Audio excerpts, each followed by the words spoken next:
allowing people to participate more than anything else is what makes the entrepreneurship successful, an organization successful, and make it sustain and live along the way. All right.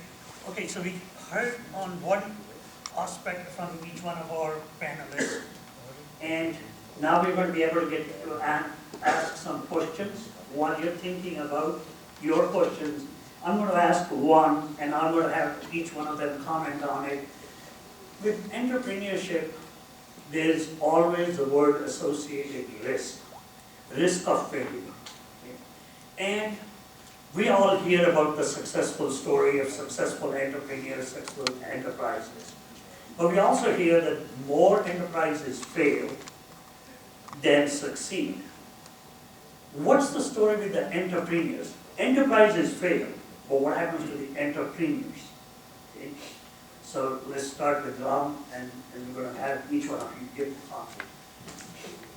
Given that I have a good fair share of failure, I think the lesson I've learned is, there are two ways to look at the risk of failure. One is certainly the material side of it, material success.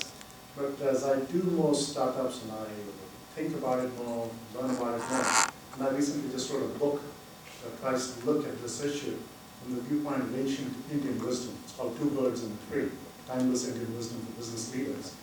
And so the lesson I take away from that is the way to look at it that makes sense ultimately, that gives you comfort, that gives you a way to look at yourself, is to pick up it as self-growth. But in many ways, that's the better way to look at it. Not as the external material side of it, but the extent to which you've grown as a person, as a human being. And I think, so that's the lens through which I see risk and failure and success. So the term I'm using for it now is called being-centered leadership. And I think many ways startups emphasize in terms of risk, for example, in terms of financial capital, is the investor's financial capital at risk, is human capital at risk. But I think another kind of capital is often neglected, and that's being capital. So that's what I see as a critical component.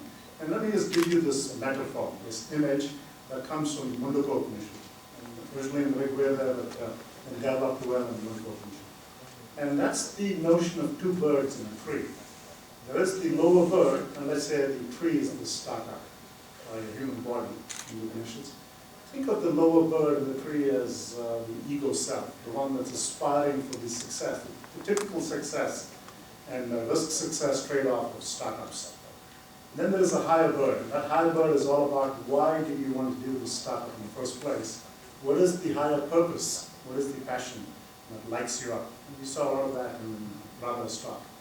And that sense of connecting to what Doc's saying in terms of inclusion, connecting to others around you, that kind of hidden connection. So that's the higher bird. And I see risk more and more through the notion of being capital as the extent to which you're jeopardizing that connection, or the extent to which you're nurturing that connection. And the more you can nurture that connection, the more you can make that journey from the lower branches to the higher branches, the more you're growing and becoming internally rich, internally externally rich. So risk in my mind is all in terms of being capital, aside from all the usual material capital and so on. I'm going to try to answer this in a very different way, a little bit more of a personal story. So how do you deal with a failure? And most of the times when you are trying to start a company, the idea is, wait, what if you fail? Well, you can't control it. It's not in your hand. What is in your hand is the effort. So what do you do? So, I'll tell you a story. In 2010, one of the first company that I was an early employee at, like.com, had gotten acquired by Google. I was supposed to be at Google for another 3 years. And I wanted to quit. I shouldn't say I decided to, but I wanted to quit and start Flutter, which eventually I ended up doing. But one of the things I was very clear about is, I don't know whether this was going to be successful or a failure. When I knew that I would give it 100%, and whatever it is, it is. And I remember, and I come from Baroda. My wife comes from Baroda, India. Most of my family lives there. and her parents lived there as well. And I was more concerned not about my parents, but her parents, because for them, quitting Google and starting a company and letting go of a guaranteed salary was a big deal. So I sat her down one evening and I said, look, I'm thinking about this, and we're very close to making this decision. But let me tell you what will happen. I'll do this, and in about 2 years, it may fail. If it fails, then everyone will think, especially in India, and those of people who don't understand this world will think I'm an idiot. And I said this exact word, that I will be an idiot, including your parents. They will probably call you and say, your husband is stupid to quit Google. And if I'm successful, I'll be genius. But there is no gray. This is very binary. Now, I'm completely okay with either because I don't think either means anything. I'm doing this because this is what I want to do. I'm doing this because this is the career path I want to choose. I'm okay with being called an idiot. Are you? And she said yes. And that was it. So that was the support I was looking at. But I made it clear to her that that's there. But then the conversation I had with her was also that this is a decision. Only in 2 or 3 years from now we'll know whether this is a right or wrong. So this isn't always right or wrong in hindsight. And to me, what you do is you make a decision, you decide to take a risk, and you do everything in your power to make it a right one. You leave no stone unturned to make sure that that's the right decision. And if you did that and still it turns out to be the wrong one, well, then you move on. It's like a toddler who, decides to walk and falls down and gets up and walks again and falls down and gets up and walks again, and that's what you gotta do.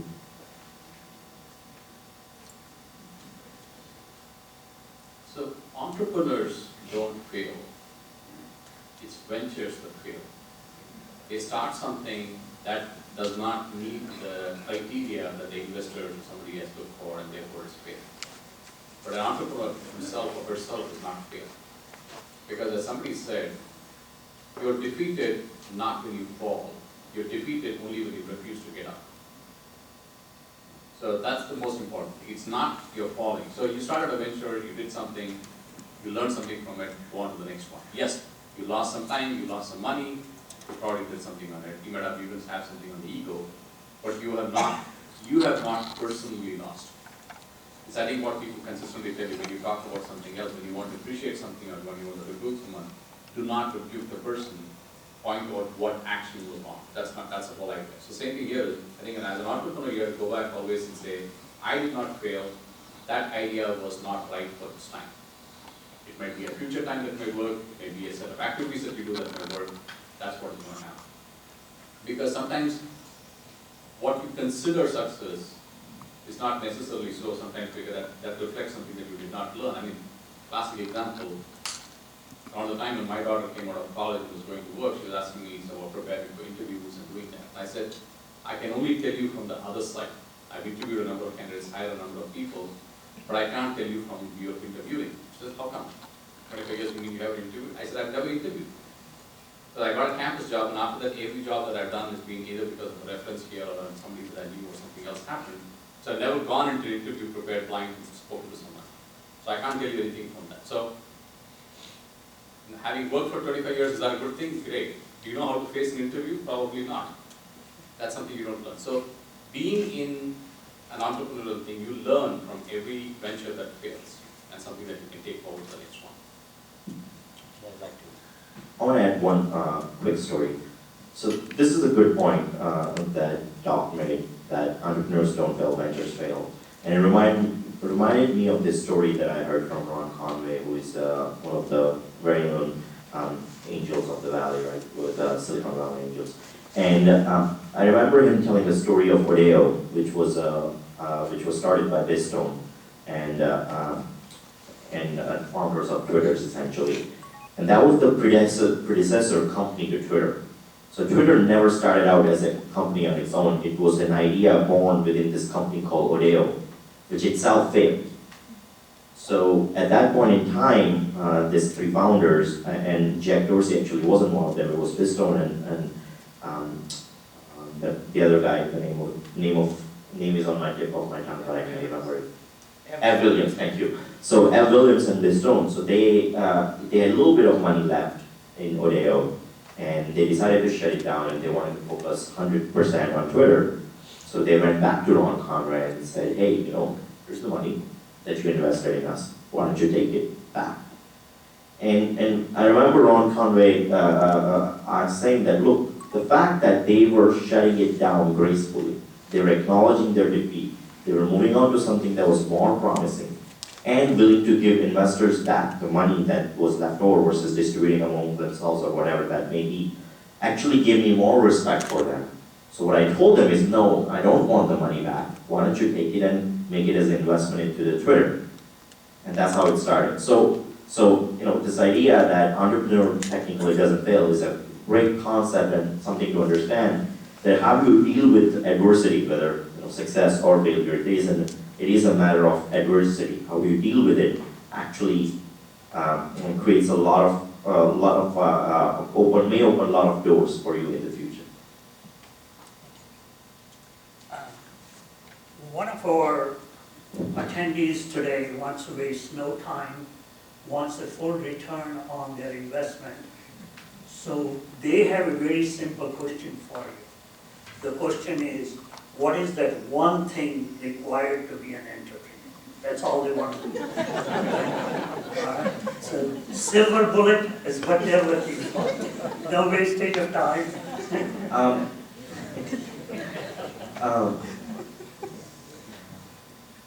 I think the answer is the theme even in the last presentation and here. It's just ability to take risks. I mean, you can quit and do whatever you want, and at that point onwards, you're an entrepreneur. So I think ability to take risks separates one from pretty much all. Now, there are a lot of people who take risks who may not have the skills, but most of the people in this room actually have the skills. What sometimes we lack is courage to take the risk and do something out of extraordinary. And I have a story for that too. I'll tell you a story. I had a friend whose brother-in-law had started 4 companies. And every time this friend, I would visit his son's birthday party, because my son and his son were born around the same time. I would visit his birthday party, and this brother-in-law, which I won't name, was always there. And I would try to connect with him. And I would try to talk to him and say, look, I want to be an entrepreneur. I'm pretty sure I'll start a company at some point in time. And I could never engage him. Just, couldn't get him to get interested in what I had to do or what I had to say. And it happened 1 year, 2 year, 3 year, and I just didn't know, something wrong with me. Is this person not interested in helping others? I just wasn't sure. Then I started Flutter. And it happened to be and I think 2 months later the birthday party came again, so I went again. And again I talked to this guy and this time I said, hey, Nikhil, won't name last name. Hey, I started a company. And he's like, really, when? What are you doing? And he had started asking a couple of questions, and he was in the middle of conversation. He said, you know what, maybe we'll hang on. And then he tells everyone else that, I need to talk to this guy. I'll catch up with you in a minute. And then he takes me to the side and he says, look, I know you've been trying to connect with me for 3 years. I know you've been trying to engage and have conversation with me for a while. But you have to realize that on any given week, I meet about 100 people who actually want to start a company. And I meet about 2 who already has. And I pay attention to those 2 who have started. And that was very interesting to me, because that was the first time I realized that there are a lot of us with this ambition, but there are a lot of very few who actually take the jump.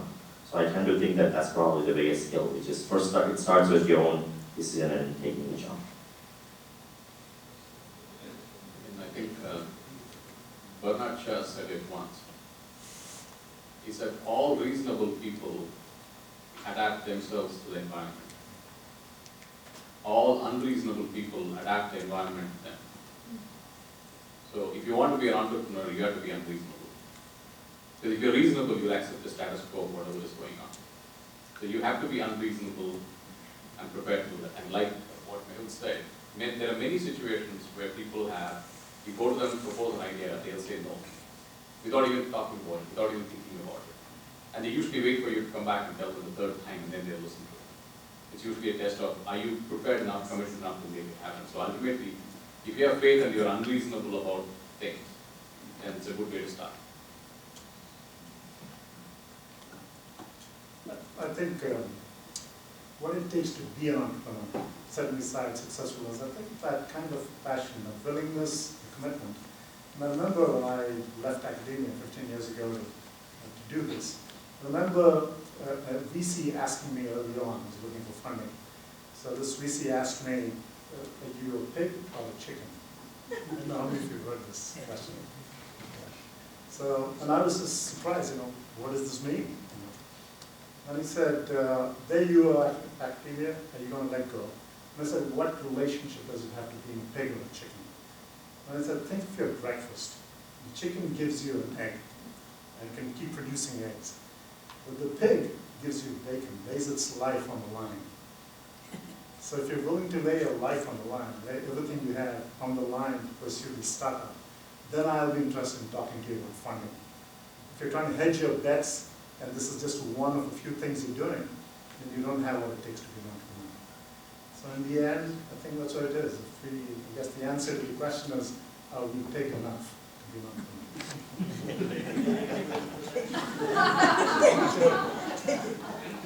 Did you hear the question? No, I didn't.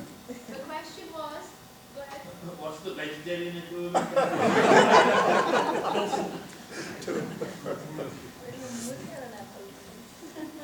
Okay. Let me move on to this question. This person is going to be a little more tolerant and willing to invest a little more time than the previous one. Okay. So the question is, how valid is the statement that an entrepreneur is a visionary, somewhat out of touch with reality? Strong leader, on the other hand, is needed along with an entrepreneur to make the entrepreneur successful, to translate the vision into reality. So do you agree with that statement, disagree, modify it? Well, I would agree, but there's something big that's missing from that. I don't know how many of you know the story that Deshpande talks about. That he, in previous gatherings, he said, it's not as if he hit the jackpot, it's just a crackpot who hit the jackpot. And I think that's very true, because if you look at many companies, whether they're successful or not, there are many times points in their journey where the slight difference, something didn't come through, some investor didn't come through, or customer didn't come through, and that would have been a colossal failure in a material sense.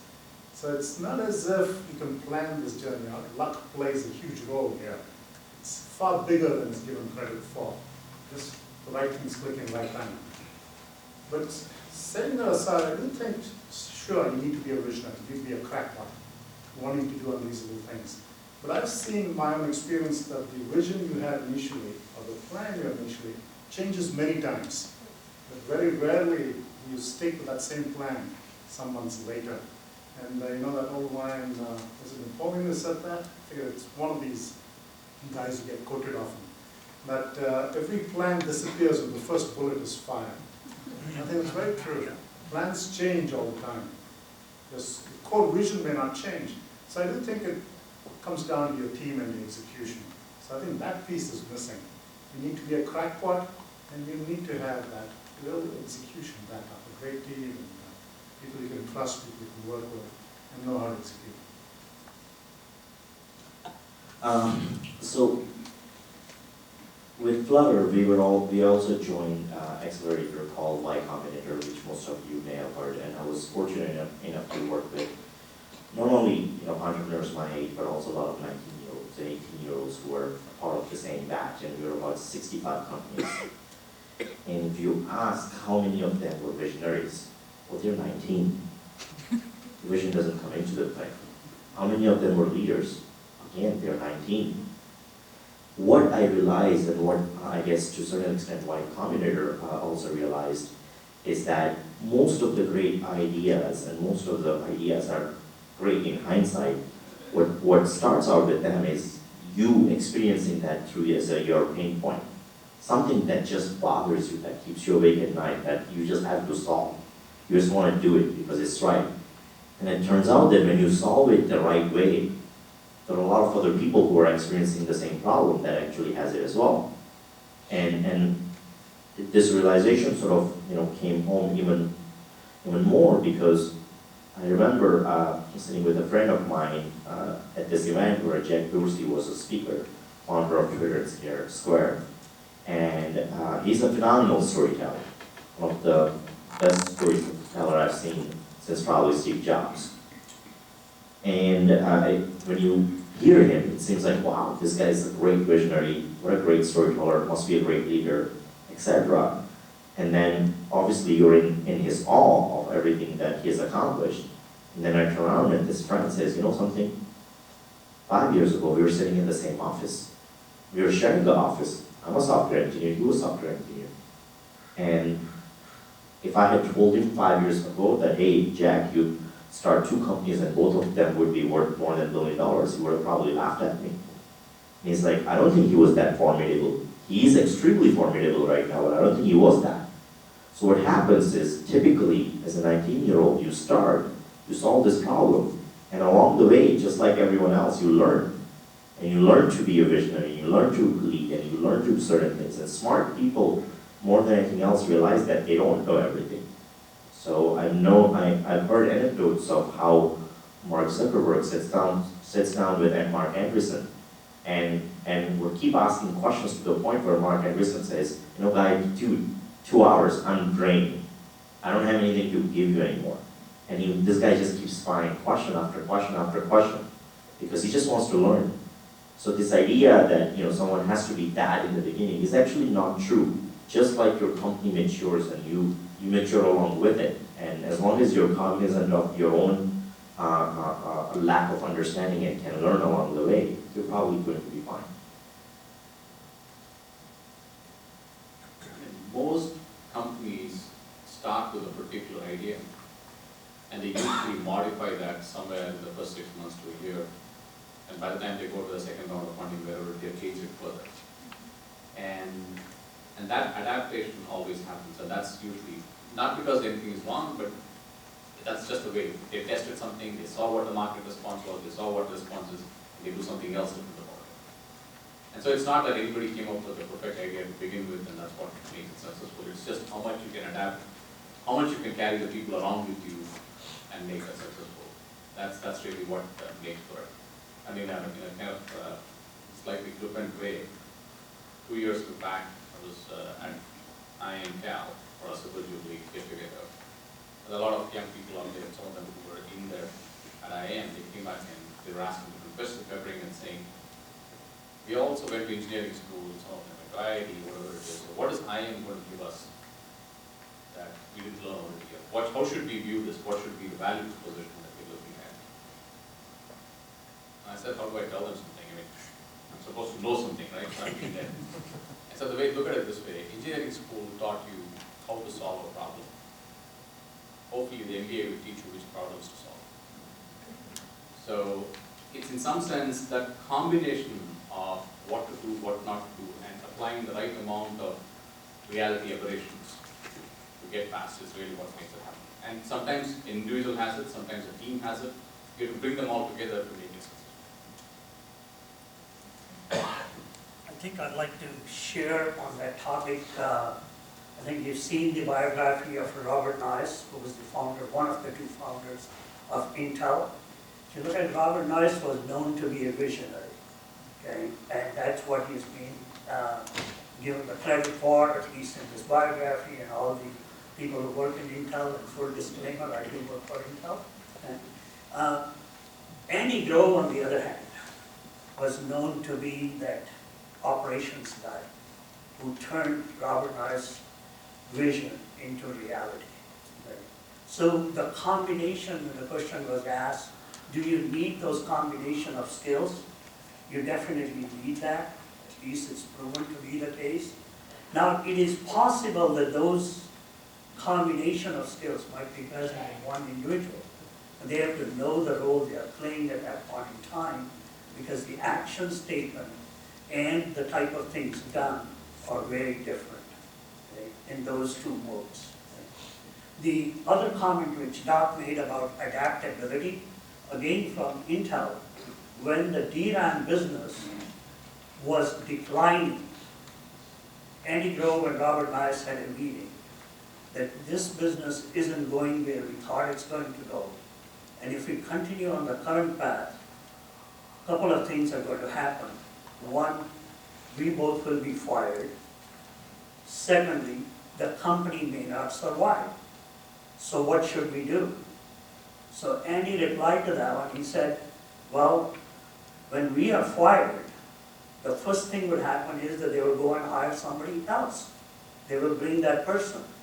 And that person will come in and make some changes. And that change will be shutting down the DRAM business and moving on to the microprocessor business. At that point in time, Robert Nice grabbed the hand of Andy Grove and said, we are fired. They walked out of the room.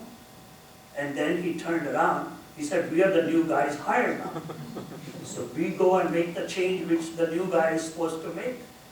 And that's what the microprocessor company was born at that time, which is called Intel 2.0. And since that time, it has continued to survive. So the company had to adapt, and that adaptability, how do you react to it, is really the lesson in most of these companies to reinvent on that. Okay, so picking up another question from here. I think we talked about the entrepreneurs and the money which gets made from the enterprise.